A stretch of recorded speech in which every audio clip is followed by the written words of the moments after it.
ಅಕ್ಬರ್ ಬೀರ್ಬಲ್ನ ಕಥೆಗಳು. ಅತಿ ಸೋಮಾರಿ. ಒಂದು ದಿನ ಅಕ್ಬರ್ ಮತ್ತು ಬೀರ್ಬಲ್ ಉದ್ಯಾನವನದಲ್ಲಿ ಅವರ ಸಂಜೆಯ ತಿರುಗಾಟದ ಆನಂದವನ್ನು ಅನುಭವಿಸುತ್ತಿದ್ದರು. ಅವರು ರಾಜ್ಯದಲ್ಲಿ ಹೆಚ್ಚಾಗಿರುವ ಸೋಮಾರಿಗಳ ಸಮಸ್ಯೆಯನ್ನು ಬಗ್ಗೆ ಚರ್ಚಿಸುತ್ತಿದ್ದರು. ಅಕ್ಬರ್ ಬೀರ್ಬಲ್, ಆಗ್ರಾ ನಗರದಲ್ಲಿ ಅನೇಕ ಸೋಮಾರಿಗಳಿದ್ದಾರೆಂಬುದು ನನಗೆ ಗೊತ್ತು. ಎಲ್ಲರನ್ನೂ ಮೀರಿಸುವಂತಹ ಸೋಮಾರಿಯನ್ನು ಹಿಡಿದುಕೊಟ್ಟರೆ ನಿನಗೆ ಭಾರಿಯಾದ ಸನ್ಮಾನ ಮಾಡಲಾಗುವುದು ಎಂದು ಹೇಳಿದನು. ಮರುದಿನ ಬೆಳಗ್ಗೆ ಬೀರ್ಬಲ್ ನಗರದ ತೆರೆಯ ಏನಂತ ಹೇಳಿದ್ರೆ, ಯಾರನ್ನು ಒಳ್ಳೇದು ಮಾಡಿದ್ರೆ ಅವ್ರಿಗೆ ಒಳ್ಳೇದನ್ನು ಬಯಸು, ಕೆಟ್ಟದನ್ನು ಮಾಡಿದ್ರೆ ಕೆಟ್ಟದನ್ನು ಬಯಸು ಅನ್ನುವಂಥದ್ದು. ಇದರಲ್ಲಿ ಎರಡು ಕೋಳಿಗಳು ಹಾಗೂ ಒಂದು ಆಮೆ. ಈ ಆಮೆ ಏನಾಗುತ್ತೆ, ಒಂದು ಕೊಳದಲ್ಲಿ ಏನು ವಾಸ ಮಾಡ್ತಾ ಇತ್ತು, ಕೊಕ್ಕರೆಗಳು ಸಹಿತ ವಾಸ ಮಾಡ್ತಾ ಇದ್ವು. ಆದ್ರೆ ಏನಾಯ್ತು, ನೀರೆಲ್ಲ ಕಡಿಮೆ ಆಗ್ತಾ ಬಂತು ಕೊಳದಲ್ಲಿ. ಆಗ ಆಮೆ ಬೇರೆ ಕಡೆ ಹೋಗ್ಬೇಕು ಅನ್ಕೊಳ್ತಾ ಇತ್ತು. ಅದೇ ತರದಲ್ಲಿ ಕೊಕ್ಕರೆಗಳು ಸಹಿತ ಏನ್ ಮಾಡುದು, ನಾವು ಇನ್ನ ಈ ಕೊಳದಲ್ಲಿ ನಮ್ಗೆ ಆಹಾರ ಇಲ್ಲ, ಅದಕ್ಕಾಗಿ ನಾವ್ ಏನ್ ಮಾಡ್ಬೇಕು, ಬೇರೆ ಕಡೆ ಹೋಗ್ಬೇಕು ಅನ್ನುವಂಥದ್ದನ್ನ ಯೋಚನೆ ಮಾಡ್ತಾ ಇತ್ತು. ಅದೇ ಟೈಮ್ನಲ್ಲಿ ಕೊಕ್ಕರೆಗಳು ಆಮೆ ಹತ್ರ ಏನ್ ಹೇಳ್ತವೆ ಅಂತ ಹೇಳಿದ್ರೆ, ಆಮೆ ನೋಡಪ್ಪ, ನಾವು ಇನ್ನ ಆಯ್ತು, ಇನ್ನ ಫ್ರೆಂಡ್ಶಿಪ್ ಚೆನ್ನಾಗಿತ್ತು ನಮ್ಮಲ್ಲಿ, ಆದ್ರೆ ಇಲ್ಲಿ ನೀರ್ ಕಡಿಮೆ ಆಗಿದೆ, ಅದಕ್ಕಾಗಿ ಏನಾಯ್ತು, ಅವರನ್ನ ನಿನ್ನನ್ನು ಬಿಟ್ಟು ಹೋಗ್ತಾ ಇದ್ದೀವಿ. ಅಯ್ಯೋ ಕೊಕ್ಕರೆಗಳೇ, ನಾನು ಏನಾಗ್ಬೇಕಾಗತ್ತೆ, ಒಬ್ಬನೇ ವಾಸ ಆಗ್ಬೇಕಾಗತ್ತೆ, ನನಗೂ ಆಹಾರ ಇಲ್ದಂಗಾಗತ್ತೆ, ಹಿಂಗಾಗಿ ಅದಕ್ಕಾಗಿ ನನ್ನನ್ನೂ ಕರ್ಕೊಂಡು ಹೋಗಿ. ಕೊಕ್ಕರೆಗಳು ಸಂಕಟ ಮತ್ತು ಯೋಚನೆ ಮಾಡಬೇಕು. ಎರಡು ಕೊಕ್ಕರೆಗಳು, ಅಯ್ಯೋ ಈ ಆಮೆನ್ ಬಿಟ್ಟು ಹೋದ್ರೆ ಹೆಂಗೆ, ಅದನ್ನು ಕರ್ಕೊಂಡು ಹೋಗ್ಬೋದಲ್ಲ ಅನ್ನೋದು ಯೋಚನೆ ಮಾಡುತ್ತೆ. ಆಗ ಕೊಕ್ಕರೆಗಳು ಹೇಳ್ತಾರೆ, ನೋಡಪ್ಪ ಆಮೆ, ನಿನ್ನನ್ನೂ ಕರ್ಕೊಂಡು ಹೋಗ್ತೀವಿ, ಒಂದು ಕೋಲನ್ನ ತಗೊಂಡು ಬರ್ತೀವಿ, ಮಧ್ಯದಲ್ಲಿ ನೀನ್ ಹಿಡ್ಕೊ, ನಾವು ಎರಡೂ ತುದಿಗಳಲ್ಲಿ ನಿನ್ನನ್ನ ಹಿಡ್ಕೊಂಡು ಹಾರು ಹೋಗ್ತೀವಿ ಅಂತ ಹೇಳ್ತು. ಆದ್ರೆ ಆಮೆಗೆ ಒಂದು ಮಾತನ್ನು ಹೇಳ್ತು ಕೊಕ್ಕರೆಗಳು.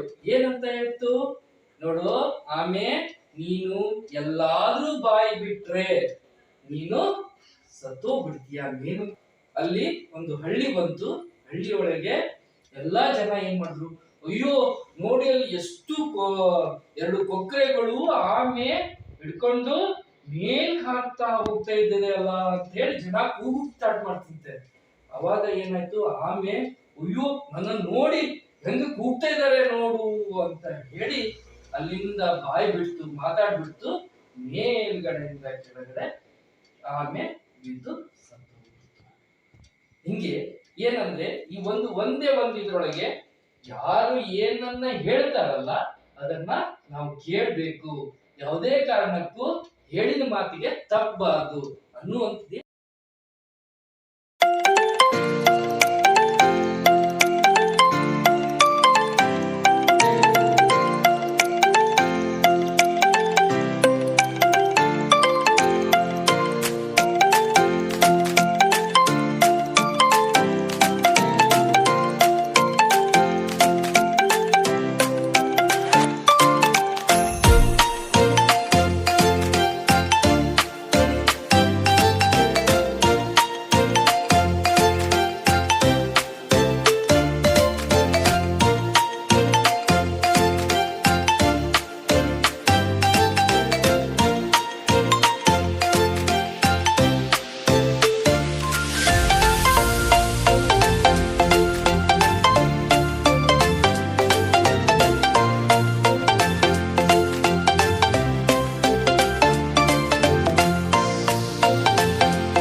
ಐತಿಹಾಸಿಕ ಅಂದರೆ ಹಿಸ್ಟ್ರಿಗೆ ಸಂಬಂಧಪಟ್ಟಿರುವಂಥ ಪುಸ್ತಕಗಳೆಲ್ಲ ಇಲ್ಲಿ ಸಿಗುತ್ತೆ ನಿಮಗೆ.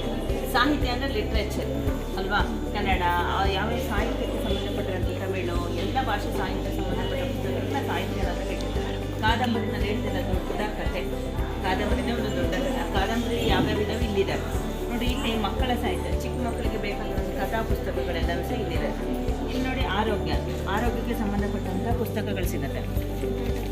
ಹಾಗೆಯೇ ಇಲ್ಲಿ ನಾಟಕಗಳಿಗೆ ಸಂಬಂಧಪಟ್ಟ ಪುಸ್ತಕಗಳು ಈ ರೀತಿಯಾಗಿ ಕರೆಕ್ಟಾಗಿ ಅವ್ರು ಜೋಡಿಸಿರ್ತಾರೆ. ನಿಮಗೆ ಯಾವ ಸಾಹಿತ್ಯದ ವಿಭಾಗದಲ್ಲಿ ಅಥವಾ ಕಾದಂಬರಿ ಬೇಕೋ, ಕಥೆ ಬೇಕೋ, ಇತಿಹಾಸಕ್ಕೆ ಸಂಬಂಧಪಟ್ಟಂಥ ಪುಸ್ತಕಗಳು ಬೇಕೋ ಅದನ್ನು ನೀವು ಬಂದು ನೀಟಾಗಿ ಅದೇ ರ್ಯಾಕಲ್ಲಿ ನೋಡಿ ಅವ್ರಿಗೆ ಇಲ್ಲಿ ಯಾರು ಬರೆದಿದ್ದಾರೆ, ಯಾವ ಪುಸ್ತಕದ ಹೆಸರು ಕಾಣುತ್ತೆ, ಅದ್ರ ಪ್ರಕಾರ ನಾವು ಈ ಪುಸ್ತಕಗಳನ್ನ ತೆಗೆದುಕೊಳ್ಬೇಕು. ನೋಡಿರಿ, ಇದು ಎಲ್ಲನೂ ಕಾದಂಬರಿಗಳಿಗೆ ಸಂಬಂಧಪಟ್ಟಂಥ ಪುಸ್ತಕಗಳಿದೆ ನೋಡಿ. ನಾನು ಹೇಳಿದೆ ಅಲ್ಲ, ಕುವೆಂಪು ಅವ್ರು ಬರೆದಿರೋದು ಮಲೆಗಳಲ್ಲಿ ಮದುಮಗಳು, ಕುವೆಂಪು ಅವ್ರು ಬರೆದಿರುವಂಥ ಬೃಹತ್ ಕಾದಂಬರಿ ನೋಡಿ. ಎಷ್ಟು ದಪ್ಪ ಇದೆ ಬುಕ್ಸು. ಅಟ್ಲೀಸ್ಟ್ ನೀವು ಓದೋದಕ್ಕಾಗುತ್ತೆ ಹೆಂಗೋ ಪುಸ್ತಕ ನೋಡಬೇಕು, ಪುಸ್ತಕದ ಮೇಲ್ಪುಟವನ್ನು ನೋಡಬೇಕು.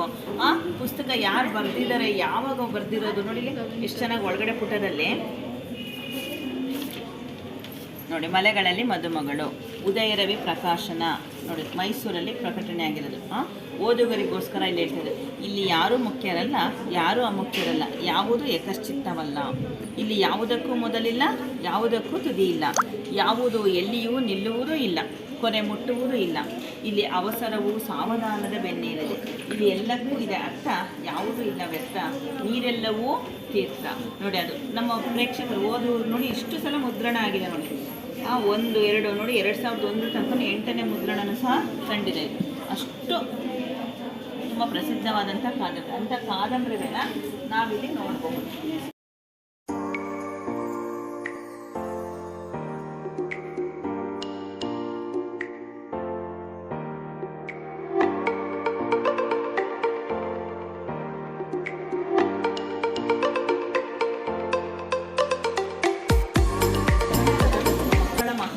ಮಕ್ಕಳು ಸುಲಭವಾಗಿ ಓದಿ ತಿಳ್ಕೊಳ್ಬೋದು. ಇಂಥ ಮಕ್ಕಳ ಸಾಹಿತ್ಯಗಳನ್ನ ಇಲ್ಲಿ ನೋಡ್ಬೋದು ನೋಡಿ.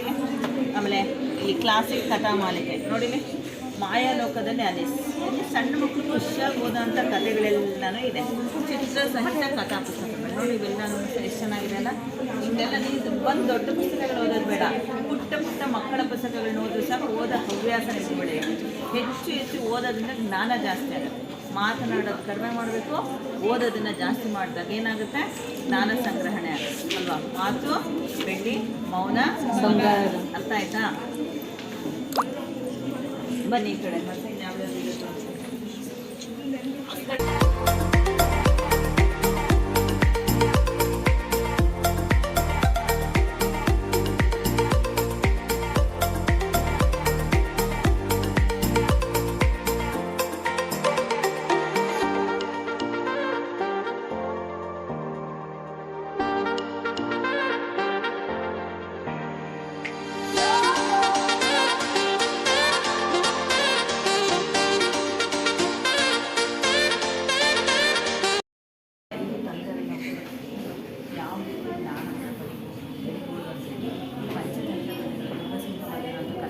ಮಕ್ಕಳಿಗೋಸ್ಕರನೇ ಪುಟ್ಟ ಕಥೆಗಳನ್ನ ಕೊಟ್ಟಿದ್ದಾರೆ ನೋಡಿ. ಇದೆಷ್ಟು ಚೆನ್ನಾಗಿ ಕಲರ್ಫುಲ್ಲಾಗಿದೆ. ಮಕ್ಕಳಿಗೆ ಕಥೆಗಳ ಮೂಲಕ ನಾಳೆ ಭವಿಷ್ಯದ ಉದಾಹರಣೆಗಳ ಮೂಲಕ ನಾವು ಹೇಗೆ ಜ್ಞಾನವನ್ನು ಪಡೆಯಬಹುದು ಅಂತ ಎಷ್ಟು ಕಥೆಗಳಿವೆ. ಕೋತಿಯ ಇವೆಯ ಸೇರುಗಾದ ಸೇರು ಒಂದೊಂದನ್ನು ಸಹ ನಿಮಗೆ ಇವೆಲ್ಲವೂ ಸಹ ನೀವು ಕಥೆ ಓದೋದ್ರಿಂದ ಓದುವಂಥ ಅಭ್ಯಾಸ ಬೆಳೆಯುತ್ತೆ. ಚೆನ್ನಾಗಿ ಓದೋದ್ರಿಂದ ಜ್ಞಾನ ಸಂಗ್ರಹ ಅರ್ಥ ಆಗ್ತಿಲ್ಲ. ಯಾವ ಚೆನ್ನಾಗಿ ಓದಿ ನಾವು ಎಷ್ಟು ಓದಿದ್ರೆ ಅಷ್ಟು ಜ್ಞಾನ ಜಾಸ್ತಿ ಆಗ್ತದೆ. ಕೂಡ ಬೇಕಲ್ಲ ಅಂತಲ್ವಾ. ಆ ರೀತಿಯಾಗಿ ಓದುವ ಅಭ್ಯಾಸ ನಮಗೆ